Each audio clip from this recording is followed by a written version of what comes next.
እሺ በፋኖ ላይ በሰራሁት ቪዲዮ ግማሾቻችሁ ሌላ ነገር ስታወሩ ሰማኋችሁ። ለማንኛውም ወደዳችሁም ጠላችሁ ፋኖ እንደ አማራ አሁን ያለበት አቋም ዝርፊያ ላይና እስርቆት ላይ ሆኗል።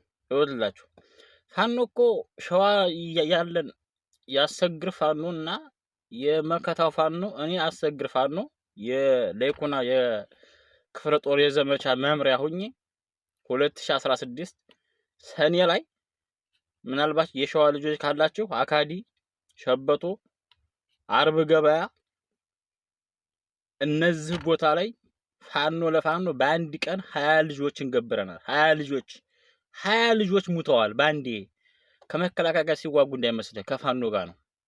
እኔ ልምራ ማለት አሰግድ ብትለው መከታው ብትለው ስሙን የማያሰው ነው። እንኳን እሱን እንኳን መከታው ልበል መከታው አንድ ቀን ተዋግቶ አያውቅም። መከላከያ አንድ ቀን የሚያድነው ፋኖን ነው። ሸዋ ድረስ ታች ደራ ድረስ እየሄደ የሚጨፈጭፈው ፋኖዎችን ነው።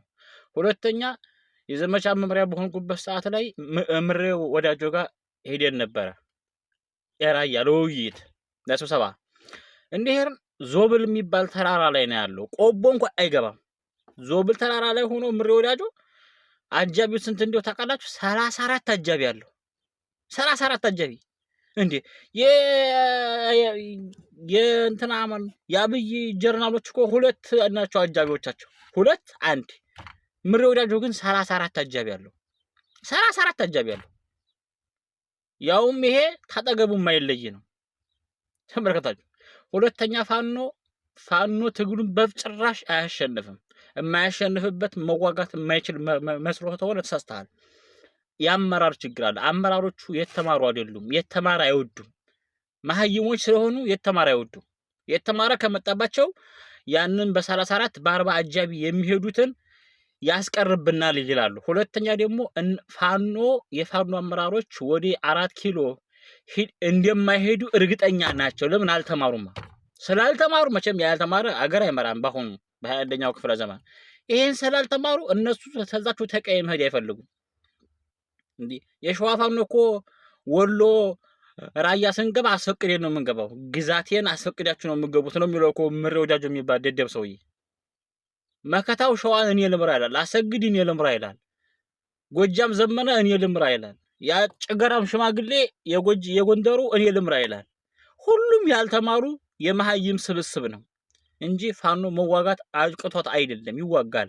አመራሩ ግን ሌባ ከሃዲ ነው። እኔ ሸዋ በነበርኩበት ሰዓት ላይ አሰግድ 32 ሚሊዮን ብር፣ አንደኛው 6 ሚሊዮን ብር፣ አንደኛው 10 ሚሊዮን ብር እየዘረፈ ነው ሄደው። ይሄ ብር የመጣው ከውጭ ተጠራቅሞ ነው። ሁለተኛ አገሩ ላይ ምስር እና በሬ በቅሎ ምናምን የሸጠውን ገበሬ ተዘርፎ የተሰበሰበ ብር ነው ይዞ እየሄደ ያለው። እመኑኝ ፋኖ በፍጹም አያሸንፍም።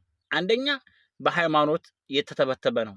በሃይማኖት የተተበተበ አንገቱ ላይ እያደረገ 3-4 መስቀል አንድ በሬ የሚቀቀል መስቀል እያደረገ በሃይማኖት የተተበተበ ስለሆነ ነው። ሁላችንም ደቀን የመጣ ነው። ደብሮን ነው። ፋኖ አያሸንፍም። አትጠራጠሩ፣ አያሸንፍም። ከክልሉ ራሱ መውጣት ቀርቶ አይደለም ሙሉ በሙሉ አማራ ክልል እንኳን መያዝ አይችልም። ሙሉ በሙሉ ያለው ጫካ ለጫካ ነው። ምንም አያሸንፍም። ለምን? የተማረም አይወድም። እየመሩ ያሉትም ደደቦች ናቸው። ለዛ ነው የማያሸንፈው። እየመረረ ዋጥ